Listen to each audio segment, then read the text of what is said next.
Praise the Lord. இயேசுவின் நாமத்தில் ஒருவருக்கும் அன்பின் வாழ்த்துக்கள். எப்பொழுதும் சில விஷயங்களை குறித்து நம்ம கேள்விப்படையில் நம்ம அதை கடந்து போயிடவே கூடாது. நம்மளும் நார்மலான ஒரு பெர்சனாக நம்ம போயிட்டோம் அப்படின்னா அது பின்னாட்களில் ரொம்ப வருத்தத்தின் ஒரு சூழ்நிலையாக மாறிடும். பார்த்துக்கோங்களேன். நமக்கு இப்போ நிறைய நியூஸ்களில் நம்ம பார்க்குற விஷயங்கள் உங்களுக்கு நான் சொல்கிறது தெரிஞ்சிருக்கலாம், தெரியாமல் கூட இருந்திருக்கலாம். எப்ஸ்டீன் ஃபைல்ஸ் அமெரிக்காவிலிருந்து வெளியிடப்பட்டதான ஒரு குற்றப்பத்திரிகை நமக்கெல்லாம் தெரியும். பல லட்சம் நபர்கள் இதில் பாதிக்கப்பட்டிருக்கிறாங்க. இந்த உலகத்தில் யாரெல்லாம் பவர்ஃபுல் அப்படின்னு நினச்சோமோ அவங்களெல்லாம் ஒன்றும் இல்லாமல் ஆக்கிட்டு இந்த ஃபைல்.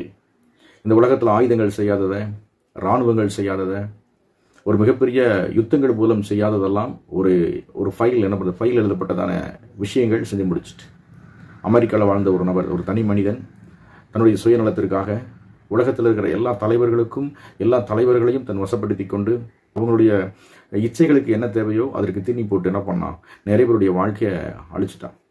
இதில் நிறைய பெண் குழந்தைகள் பாதிக்கப்பட்டிருக்கிறாங்க, நிறைய பெண்கள் பாதிக்கப்பட்டிருந்தாங்க. இன்றைக்கி உலகமெல்லாம் இது குறித்து பேசப்பட்டிருந்தாலும் ஒரு மிகப்பெரிய வருத்தம் இருக்கிறது. நம்ம யாரெல்லாம் பவர்ஃபுல் நினச்சோமோ அவங்களாம் பவர்ஃபுல்லாக இல்லை. நம்ம இதெல்லாம் ஒரு மிகப்பெரிய பிரம்மாண்டம் நினச்சோமோ அந்த பிரம்மாண்டமே இல்லை.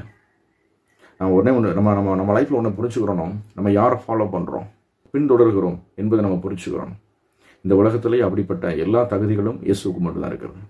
இயேசுவுக்கு மட்டும்தான் இருக்கிறது. எத்தனை பிள்ளைகள் பாதிக்கப்பட்டிருக்கான்னு நினச்சி பாருங்களேன். குழந்தைகள் பாலியல் பலாத்காரம் செய்யப்பட்டிருக்கிறாங்க, கடத்தப்பட்டிருக்கிறாங்க, வன்முணர்வுகள் செய்யப்பட்டிருக்கிறாங்க. குழந்தைகளுடைய மாமிசம் உணவாய் பரிமாறப்பட்டிருக்கிறது. உலகத்தில் இருந்த சிறந்த பணக்காரர்கள், சிறந்த விஞ்ஞானிகள், சிறந்த அறிவாளிகள், சிறந்த நடிகர்கள் சொல்லி பேர் வாங்கினவங்க, உலகத்திலேயே சிறந்த பணக்காரர்கள் எல்லாரும் இதில் என்ன பண்ணுறாங்க, பங்கெடுத்துருக்கிறாங்க. யாரோ ஒரு நபர் இதற்கு காரணமாக இருந்திருக்கிறாங்க. ஸோ தீமையான விஷயங்களை செய்வதற்கு உலக மனிதர்கள் இப்படி பயங்கர உத்வேகம் கொண்டு அலையும் பொழுது நல்ல விஷயங்களை செய்வதற்கு நம்ம இன்னும் எவ்வளோ வேகமாக போகணும்.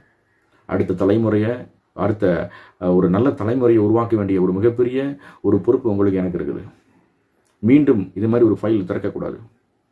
ஆனால் நமக்குள்ள ஒரு நம்பிக்கை இருக்குது. இப்படி ஒரு ஃபைல் திறக்கும் பொழுது அது குற்றப்பத்திரிகை, அதில் நிறைய பேர் குற்றம் செஞ்சவங்களாக இருந்தாங்க. நமக்கு ஒரு புத்தகம் இருக்குது, ஜீவ புஸ்தகம். அந்த ஜீவ புஸ்தகம் திறக்கப்படும் பொழுது அது எல்லாருக்கும் நீதி செய்யக்கூடியதாக இருக்கிறது.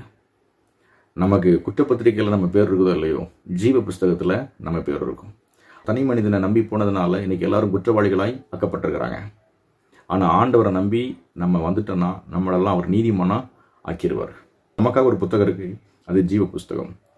ஜீவ புஸ்தகத்தில் யாருடைய பெயர் எழுதப்பட்டிருக்குதோ அவர்கள் காப்பாற்றப்படுவார்கள்.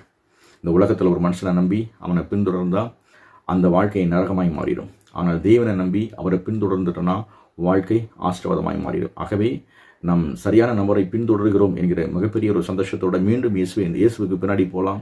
அவர்